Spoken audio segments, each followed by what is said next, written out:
Smoking remains the leading cause of preventable death in the United States, according to the Greenhaven Press. With that being said, why put yourself at risk? There are many health risks with smoking. Smoking is a dangerous habit. Not only are they health risks, but smoking can lead to death as well.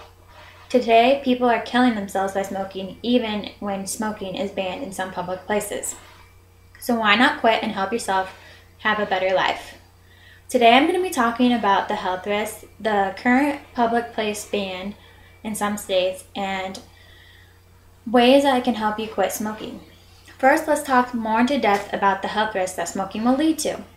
According to the ATS, American Thoracic Society, smoking can lead to lung cancer, cardiovascular disease, birth defects, child respiratory illness, and many different cancers. You would think that when people found out the health risks that smoking can do, you would think that they would quit. But not only are you hurting yourself when you smoke, but you're hurting others around you. Secondhand smoke can be just as harmful as you were the one smoking. So why not help yourself quit? Now let's talk about what each health risk will do to your body. Lung cancer is one of the major health risks smoking can do to you. The American Thoracic Society mentioned that in 1991, there were 161,000 new cases of lung cancer, and then 143 people died from lung cancer. But today, there are more than 220,000 people who get lung cancer each year. They also say that you can get it from secondhand smoke and pollution today. The next health risk is cardiovascular disease. Let's talk about how smoking has to do with it. The Cleveland Clinic said that smoking builds up fatty substances in your arteries that lead to your heart. So it causes little blood flow from your arteries to your heart.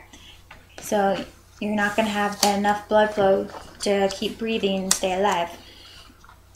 But that being said, it is very dangerous. And you can have a heart attack or pass away instantly. Birth defects is another risk that smoking can do. Let's find out more about it. Women who smoke during their pregnancy are not only putting themselves at risk, but they're putting their babies at risk as well. The ATS stated that when women smoke while pregnant, their children can have problems with lung function and increased risk of wheezing, respiratory illness, early childhood. So why put you and your baby at risk? Let's now move on to the most recent law that was passed not that long ago. Smoking has been banned in public places. Jack Cafferty from CNN tells us that the Gallup poll shows a majority of Americans, 59%, support the ban on smoking in public places. I think this is a good thing to ban it because then less people will be likely to smoke. Although only 27 states have passed this ban on smoking in public areas, says Jack Cafferty from CNN, if more states would lead to this ban, I think that we would see less secondhand smoke going around and less people smoking. So wouldn't you like to breathe nice, fresh air? There are a few different ways that you can help yourself or a friend break off their terrible habit of smoking. Now let's look at those. A lot of time I hear from some of my friends, the reason they smoke is because they're bored. So one thing you can do is just get them out of the house and do something fun, or just do anything for that matter. If they're bored and they have something to do, then they will be less likely to smoke. The American Cancer Society mentioned celebrate along the way. Quitting smoking is a big deal. I think that's a good point because everyone needs encouragement for something that they're trying to work hard for. There are also many other things that can help someone quit, such as the nicotine patch. The patch comes with different strengths, so the higher you start at, the lower you need to go down until you get completely off the patch. It says smoke free. There is also gum, nasal sprays, and inhalers, just to name a few of the things that can help.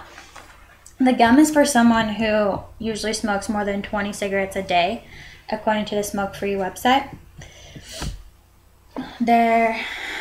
Like the patch, you will gradually use less and less until you are able to fully get off of it. And the next one is the nasal spray.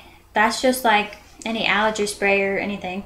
You just spray it into each side of your nostrils daily, and you will eventually get off that too, like the others. And the last one I'm going to talk about is the inhalator.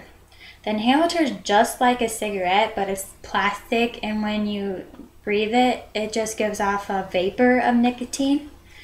So if you're a person that is used to, wants the feel of a cigarette, then this is the right thing for you, says the Smoke Free. And with all those things there, there should be something that will work for you. First you need to believe in yourself that you can quit, and have the support from family and friends to help you along the way. I've talked about all the health risks from lung cancer to birth defects, and I even told you about the ways the public is trying to stop smoking. There are bans in the states helping to fight smoking in public places. Even though you might be addicted to smoking, there are things that can help you quit. I will tell you again that you have to first have support from friends and family and think you can do it. So I encourage you all to take a break from smoking and see how you feel. I believe that you'll feel way much better when you're done quitting.